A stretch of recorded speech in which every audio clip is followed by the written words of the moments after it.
buenos días a todos. Las carreras de Pedagogía en Inglés y Educación Diferencial de la Escuela de Educación de la Universidad Santo Tomás Santiago les dan la más cordial bienvenida al segundo Congreso Nacional de Segundas Lenguas y Lenguas Extranjeras, Desafíos para la Investigación Aplicada a la Enseñanza de Lenguas en el marco de la inclusión y la diversidad cultural. También queremos dar la bienvenida a todos los académicos, profesores, estudiantes de nuestra universidad, de esta sede y de otras sedes del país, y de otras instituciones también.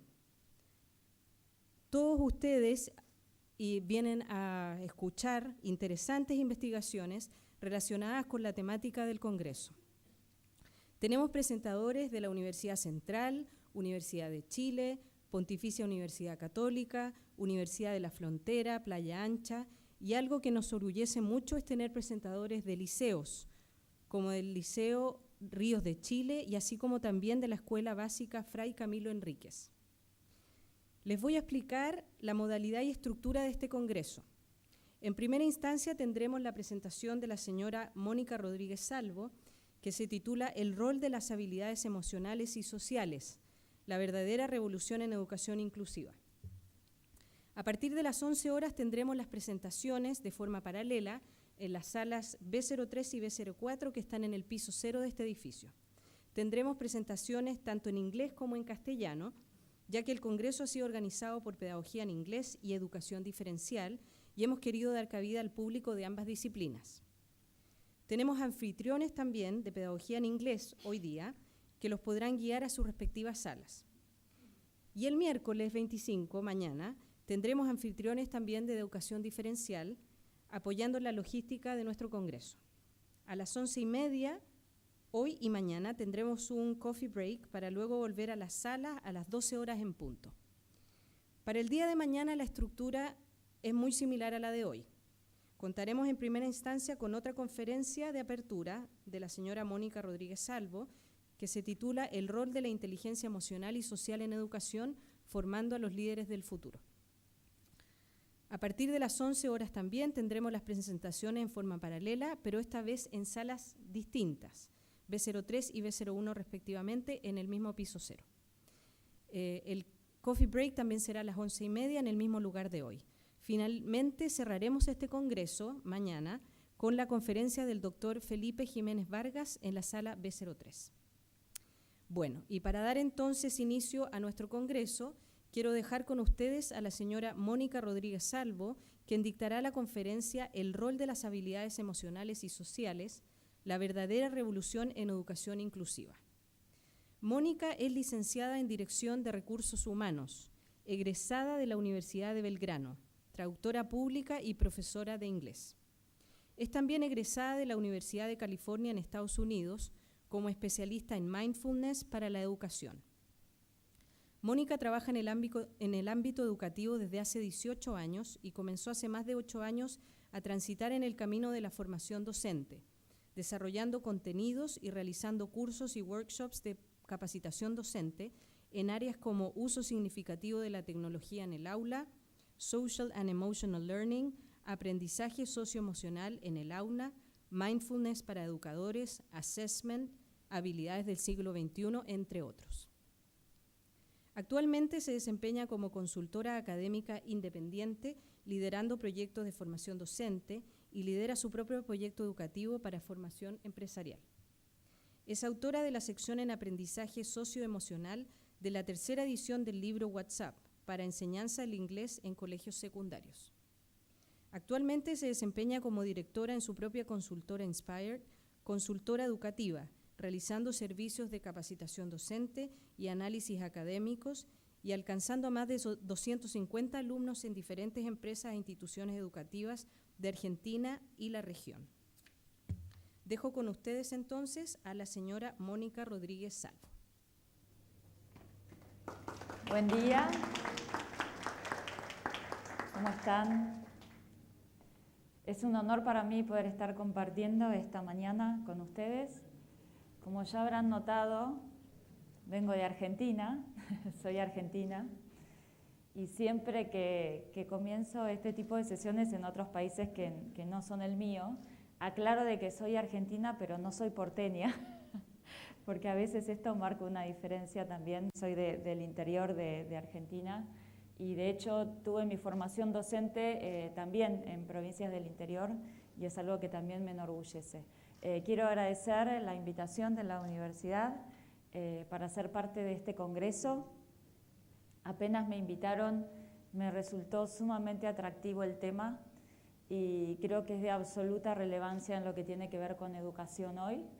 Y también quiero agradecer a National Geographic Learning, que me trajo hasta aquí para poder compartir estas mañanas con ustedes. Y la idea de esta primera sesión es compartir un poquito dónde estamos parados hoy en educación a nivel mundial, porque creo que hoy estamos enfrentando un paradigma de cambio y todos los que estamos en docencia y en educación tenemos una gran oportunidad de ser parte de este cambio que hoy ya está sucediendo a nivel mundial. Pero primero me gustaría compartir algunas palabras que creo que debemos tener en cuenta en lo que es educación hoy. Como les decía, la educación a nivel mundial está cambiando. Todos entendemos que hasta este momento, en muchos casos, la educación no nos prepara lo suficiente para el mundo real. Esto lo sabemos a través de estudios a nivel mundial, tanto del mundo educativo como del mundo empresarial, sobre todo en lo que tiene que ver con formación de habilidades, ¿verdad? Lo que llamamos siempre las habilidades blandas y cuál es nuestro rol como educadores en este tipo de formación que tiene un impacto directo justamente en lo que es inclusión. Y hablo de estas palabras como son inspiración y propósito, porque creo que a veces como docentes tenemos tantas responsabilidades y a veces nos olvidamos de cuál es el rol fundamental como educadores, que tiene que ver con inspirar a nuestros alumnos para que sean parte de un nuevo mundo, inspirarlos para que sean agentes de cambio y ofrecerles también herramientas que los ayuden a ser los agentes de cambio que necesitamos hoy en día en el siglo XXI. Propósito: poder compartir con nuestros alumnos cuál es la contribución que realmente podemos hacer en educación.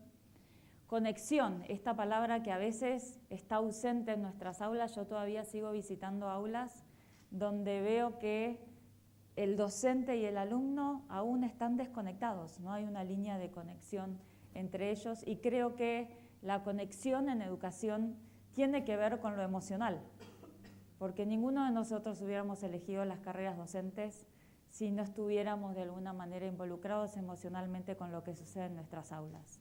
En nuestro rol en educación es imposible separarlo y creo que ya es hora de que empecemos a capitalizar todo eso para que las dinámicas en el aula sean cada vez lo más adaptadas a las necesidades de nuestros alumnos y también adaptadas a nuestras necesidades como docentes. Luego tenemos en amarillo la palabra relaciones y tiene que ver con que sabemos que en educación hay un factor que es fundamental en marcar el éxito o el fracaso de cualquier proceso educativo. Y no son las metodologías, y no son los materiales, y no son las currículas, y no son los diferentes tipos de universidades, sino que es la relación que como docente establecemos con nuestros alumnos. La relación en el sentido de hasta qué punto estamos inspirando la vida de esa persona, hasta qué punto como docentes o en qué grado, en qué medida estamos ayudando a que nuestros alumnos se formen como seres integrales, como personas que van a contribuir algo positivo a la sociedad.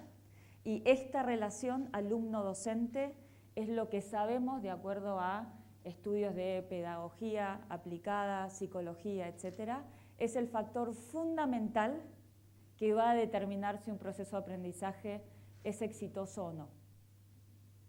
Y esto siempre lo trato de remarcarlo porque la relación alumno-docente es un factor fundamental y creo que muchas veces no estamos haciendo lo posible para sacar lo mejor de esta relación.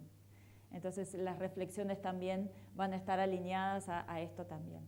Y luego, por supuesto, aspiración, porque hablamos no solamente de una educación que ayude a nuestros alumnos a encontrar su inspiración, sino también educación que nos ayude a entender el mundo en el que vivimos.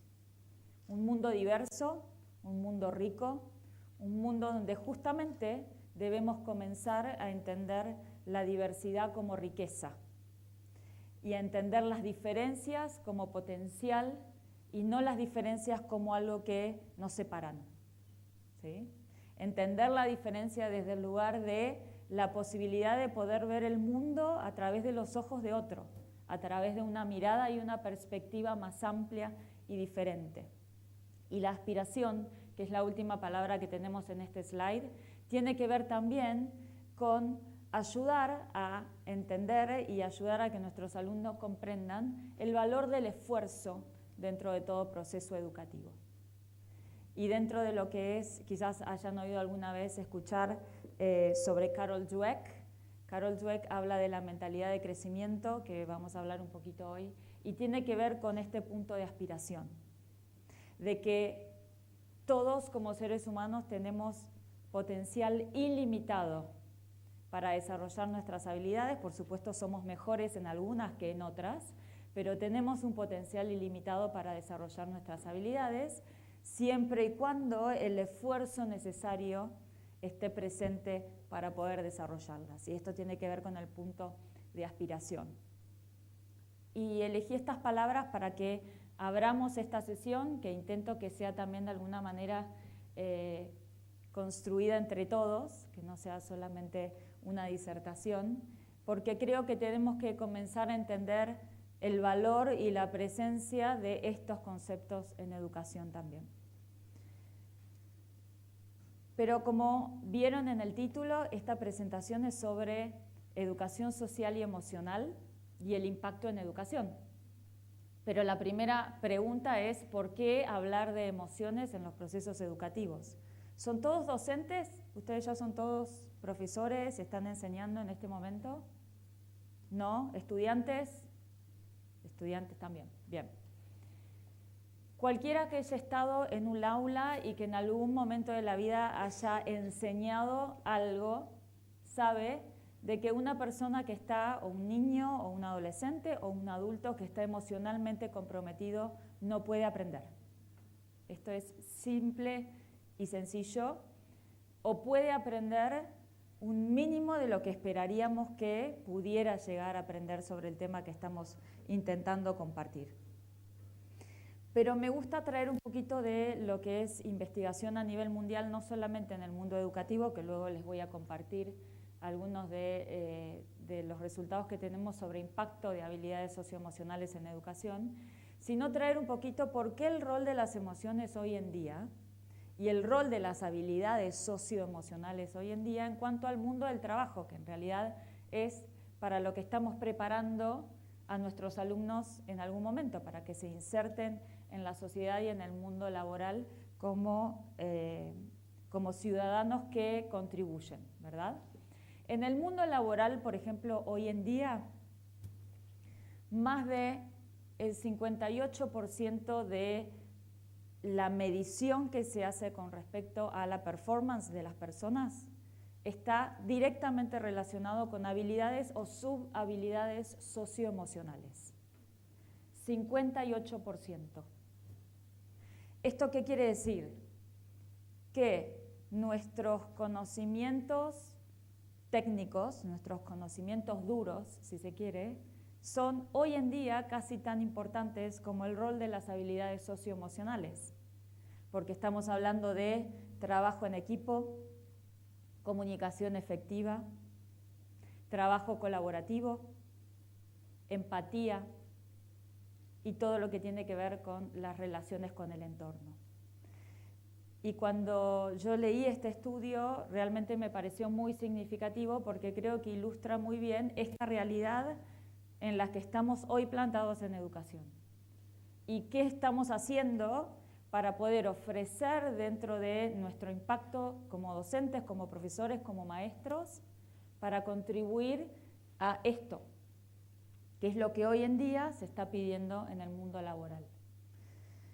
Al mismo tiempo, esto convierte a las habilidades socioemocionales en el disparador y en el driver, digamos, número 1 en lo que tiene que ver con liderazgo personal, trabajo en equipo y obviamente inserción laboral, inserción y permanencia en los distintos trabajos. Entonces, entender un poco cuál es el rol de las emociones en el mundo del trabajo y también entender cuál es el rol de las emociones en nuestros procesos de aprendizaje y cómo incluirlos dentro de lo que son las distintas estructuras y las distintas currículas educativas. Entonces, la idea de hoy es compartirles un poquito cómo se está trabajando a nivel mundial con este desarrollo de habilidades socioemocionales y también cuál es el impacto y algunos ejemplos claros de cómo se implementa esto en las aulas para poder desarrollarla junto con los alumnos. Este está en inglés, pero es un slide que a mí me gusta mucho utilizar porque tiene varias cosas de las que creo en educación. Las voy a ir compartiendo con ustedes también en español para que queden claros. Por supuesto, estamos hablando, como les decía recién, de las relaciones. Ya estuvimos discutiendo sobre el rol y el impacto de la relación docente-alumno en el éxito del proceso de aprendizaje. Estamos hablando de enseñar para humanizarnos, enseñar para desarrollar nuestras habilidades humanas y potenciarlas. No solamente en cualquiera sea nuestra materia específica, sino un poquito más allá. Y eso tiene que ver con las habilidades, con compartir, no solo compartir, sino también alcanzar los objetivos específicos que tenemos de cada una de nuestras materias, pero aprovechar nuestro rol y cada minuto que tenemos con nuestros alumnos para también ayudarlos a formarse en habilidades, que es justamente de lo que vamos a estar hablando hoy. También tenemos aquí el celebrar los errores, celebrar cuando nos va mal o cuando no nos va tan bien. Esto también tiene que ver con lo que les mencionaba anteriormente de la mentalidad de crecimiento de Carol Dweck, que es una especialista que hace más de 20 años viene estudiando los procesos de aprendizaje y cómo es que aprendemos. Y a través de todos estos estudios se llegó a la conclusión de que la mejor manera de aprender es compenetrarnos con los errores que cometemos, entendernos, hacernos preguntas con respecto a ese proceso, qué sucedió durante el proceso de aprendizaje que no funcionó para mí, y comenzar a entender en educación no solamente qué es lo que debemos aprender, que es lo que en general tenemos muy claro a través de nuestras planificaciones, nuestras currículas, etcétera, sino cómo se aprende. Cómo nuestros alumnos aprenden, cuáles son las cosas que sí funcionan para ellos y cuáles no. Y celebrar el error tiene que ver con un proceso donde el error es el disparador de acciones. Entonces, el error o lo que nos va mal es el momento donde podemos comenzar a hacernos preguntas más profundas, como los cómo, los porqués, y a través de eso obtener un mejor resultado cuando volvemos a intentar. Porque entendemos dentro de este marco el error, como les decía antes, como un disparador de acciones, como un disparador de mejora, ¿sí? Y para lograr esa mejora, lo mejor que podemos hacer es entender qué nos pasó en ese momento donde todo fue mal. Si les pregunto seguramente a todos ustedes cuáles fueron los momentos en sus vidas donde más aprendieron, ¿qué me dirían? ¿Fueron los momentos fáciles, los momentos donde todo les fue bien? ¿O fueron los momentos difíciles, donde cometimos errores, donde nos caímos y nos tuvimos que volver a levantar, donde practicamos la resiliencia? En general, los momentos de mayor aprendizaje en la vida son los momentos donde está todo mal, como decimos en mi país, ¿sí? Esto es entender el error como oportunidad de mejora y de desarrollo. Y también es una gran oportunidad para todos nosotros como docentes de dejar de estigmatizar a nuestros alumnos a través del error. Y eso es algo que tenemos muy incorporado porque así hemos sido formados. En general, como docentes hemos sido formados para detectar errores. Somos como detectives de errores, ¿no? Sobre todo los de inglés. Sobre todo los de inglés con nuestro grammar-based approach. Que andamos siempre como en la búsqueda de... Y tampoco digo de que esto no es ni bueno ni malo. Digo, así hemos sido formados. Pero la reflexión es decir, bueno, ok, perfecto. Si somos muy buenos, porque ya tenemos ese gen, ¿no? ¿Qué hacemos con eso? Y sobre todo, ¿qué transmitimos a nuestros alumnos con respecto a esas oportunidades?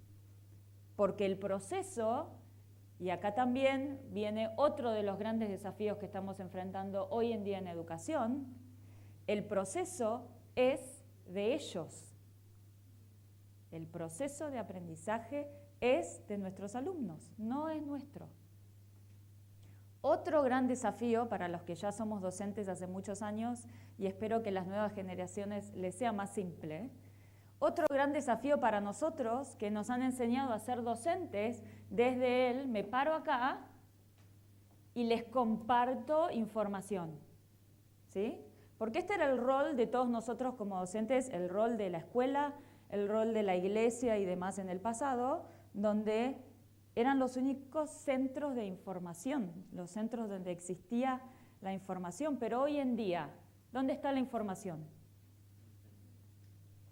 Hoy en día la información está, por ejemplo, en Internet. ¿Esto qué significa? Que la información está en todos lados, en la punta de mi dedo. Y este es el desafío que nos presenta a nosotros como docentes, porque tenemos que corrernos del centro, corrernos de ese rol de dadores de información, porque la información ya está ahí. Y de hecho les pasará con muchísimos de sus alumnos. Ya tienen esa información. Entonces, ¿cuál es nuestro rol como docentes? Uno que es aún muchísimo más importante y muchísimo más relevante, porque vamos a tener la oportunidad de ayudar a nuestros alumnos a que capitalicen ese conocimiento de la mejor manera posible y a que desarrollen habilidades alrededor de ese conocimiento al que ya tienen acceso. ¿Se entiende la idea? Entonces, hoy en día nuestro rol, y creo que cada vez va a ser más así en cuanto al uso de tecnologías y demás, cada vez nuestro rol es más importante siempre y cuando sepamos entender que ya somos facilitadores, somos acompañantes, somos mentores, somos inspiradores, porque por ahí, entiendo, va a pasar nuestro rol en el futuro. 90% de la comunicación es prestar atención a lo que no se dice. Y muchas veces cuando yo presento sobre habilidades socioemocionales cuento algunas anécdotas de cosas que veo todavía cuando observo clases y cuando observo a docentes. Y es que en muchos casos nuestros alumnos parecen ser invisibles. Y de hecho les voy a contar una breve anécdota de un alumno que literalmente me dijo, yo soy invisible. Y eso es lo que no puede seguir sucediendo en las aulas, ¿sí? Y 90% de lo que sucede no es lo que se verbaliza, sino el leer qué está sucediendo en un aula, leer a nuestros alumnos, leer los niveles de energía. Pero esto solamente puede suceder si tenemos un docente presente, en todo el sentido de la palabra. Presente y atento. Y en comunión, si se quiere, o en unión con sus alumnos. Bueno, voy a avanzar, porque si no. Bueno, el aprendizaje socioemocional. Esta es una definición de esta organización, CASEL.org, que los invito a visitar su sitio. CASEL es Collaborative for Academic, Social and Emotional Learning. Es una institución de Estados Unidos que trabaja para medir y para desarrollar programas de educación y de inteligencia emocional y social a nivel mundial y medir el impacto de estos programas. De a poquito les voy a ir compartiendo un poquito más. Pero ¿qué se entiende de acuerdo a su definición por aprendizaje socioemocional? Entender y manejar las emociones, establecer y alcanzar metas positivas, sentir y mostrar empatía hacia los demás, establecer y mantener relaciones positivas y tomar decisiones de manera responsable. ¿Qué sucede con las emociones en nuestro cuerpo? ¿Y qué sucede con las emociones a nivel de las neurociencias, que seguramente muchos de ustedes ya han leído y han participado en distintos seminarios con respecto a neurociencias, que es uno de los grandes milagros en educación, porque nos permiten hoy en día justamente entender cómo aprendemos, qué sucede en nuestros cerebros cuando aprendemos. Entonces, ¿qué sucede en nuestros cerebros con respecto a las emociones? Percibimos el mundo y, como ustedes saben, todas esas percepciones viajan por el sistema nervioso